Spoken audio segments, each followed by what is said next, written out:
उगलेदार में रूस का हमला हुआ है। उगलेदार में यूक्रेनी सैन्य डिपो पर रॉकेट और ड्रोन से अटैक किए गए। रूसी हमले में यूक्रेनी सेना को भारी नुकसान का दावा किया जा रहा है। उगलेदार में करीब 1 किलोमीटर तक कब्जे का दावा किया गया। और अगली बड़ी खबर, यूक्रेन के ओडेसा में भी रूस का भीषण हमला हुआ है। ओडेसा में रूस का मिसाइल से अटैक। रूसी हमले में यूक्रेन के 40 ट्रक एक साथ जल गए। तस्वीरें देखिए, ये बड़ा हमला था। ओडेसा में रूस ने बड़ा मिसाइल अटैक किया है। इस हमले में एक साथ 40 ट्रक जो यहां से गुजर रहे थे वो धधक गए। और देखिए, कुर्स्क की जंग को लेकर कीव से खुलासा हुआ। बिना ट्रेनिंग के जवानों को भेज रहा है यूक्रेन। ये बहुत बड़ी खबर है। जंग में पकड़े गए एक यूक्रेनी सैनिक का दावा है सैनिकों को झूठ बोलकर कुर्स्क भेजा जा रहा है, यानी कि उन्हें प्रॉपर ट्रेनिंग भी नहीं दी जा रही है और उन्हें सीधे युद्ध की आग में धकेल दिया जा रहा है। कुर्स्क की जंग को लेकर यह बड़ा दावा सामने आया है कि ट्रेनिंग नहीं दी गई खास और जवानों को वहां पर भेजा जा रहा है।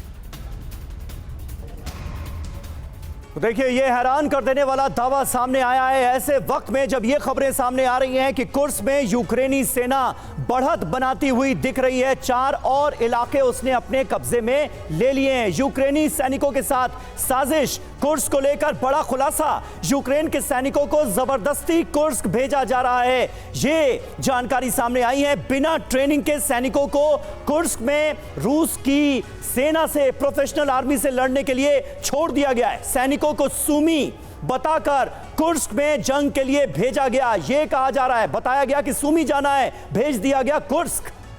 बिल्कुल। और देखिए, कुर्स्क में पकड़े गए यूक्रेनी सैनिक अलेक्जेंडर रोलोव का यह दावा है कि उन्हें कोई खास जानकारी या ट्रेनिंग नहीं दी गई थी। रूस का इस पे क्या दावा है? देखिए, कुर्स्क में सरेंडर कर रहे यूक्रेनी सैनिक, पहला तो यह दावा कि कुर्स्क में लगातार सैनिक यूक्रेन के सरेंडर कर रहे हैं। दूसरा, जवाबी हमलों से यूक्रेनी सैनिकों में घबराहट है, यह भी कहा है। और एक दावा तो हमने आपको बताया है कि सबसे बड़ा नुकसान कुर्स्क में अभी तक यूक्रेन को हुआ है।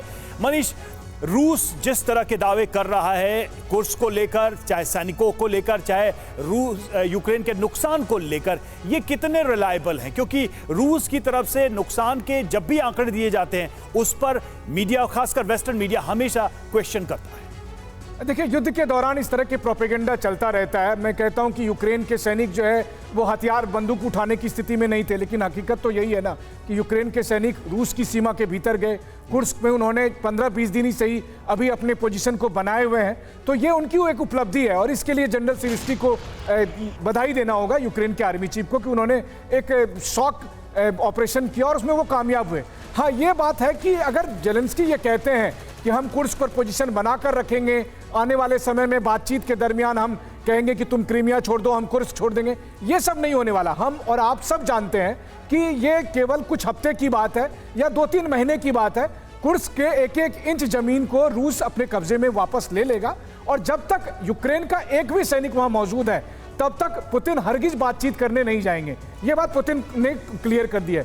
दूसरी बात यह है कि अगर जेलेंस्की सोचते हैं कि वो बफर जोन बनाकर रखेंगे, ऐसा कुछ नहीं होने वाला। मुझे लगता है कि जेलेंस्की का एकमात्र मकसद है कि लगातार सैनिकों को भेजते जाओ कुर्स्क से आगे भी।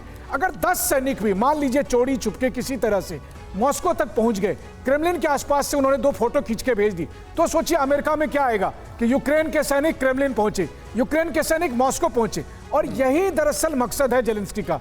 जेलेंस्की का मकसद कुर्स्क को जीतना, बेलगोरोद पर कब्जा बनाए रखना, ये सब नहीं है, क्योंकि वो उन्हें पता है कि 10,000 ही नहीं 10 लाख सैनिक भी अभी लगेंगे, तब भी वो मॉस्को तक डायरेक्ट लड़कर नहीं पहुंच सकते। ठीक है, बिल्कुल, ये बहुत इंपॉर्टेंट बात आपने कही।